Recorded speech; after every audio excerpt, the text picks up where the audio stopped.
વાળો ફિટ કરતા હતા ને ભાઈ બીજું નુકસાન થઈ ગયું, તો હેડલાઇટ ટાળી દીધી. હંડાય ને મારા રામ રામ અને ગુડ મોર્નિંગ થઈ ગઈ આપણી. તો હવારમાં આવી ગયા માર્કેટમાં ને ભાઈ આવી ગયા આપણે SBI ના એટીએમ.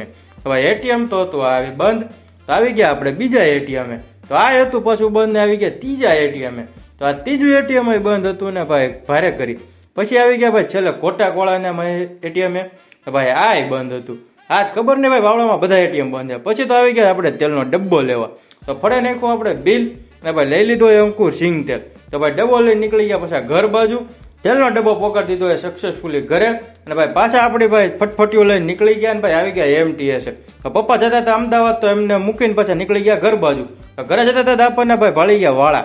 એટલે કે ભાઈ ખીયર આવે તો આ વાળો નખાવો જરૂર છે, એમ કે ભાઈ સેફટી ફર્સ્ટ. તો આપણે નખાઈ દેવી. તો ભાઈ વાળો તો ફિટ થયો નહીં ભાઈથી, તો હવે ઘરે જઈને આપણે ફિટ કરી નાખશું. તો આવી ગયા એ ઘરે ને ભાઈ વાળો ફિટ કરતા હતા ને ભાઈ બીજું નુકસાન થઈ ગયું. તો હેડલાઇટ દુઃખ કાંઈ ખતમ નહીં હોતા બે ટાળી દીધી. હાલો ભાઈ કરી નાખ્યું ફટાફટ રિપેર.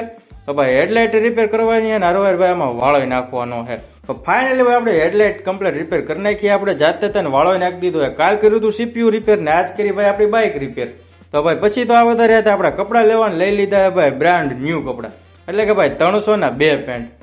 અરે કહેના ક્યાં ચાહતે હો. તો પછી આ વગર આપણા દાદાના ઘરે અને ત્યાંથી આવતા રહ્યા ભાઈ સમોસા, દાબેલી અને વડાપાઉં લેવા.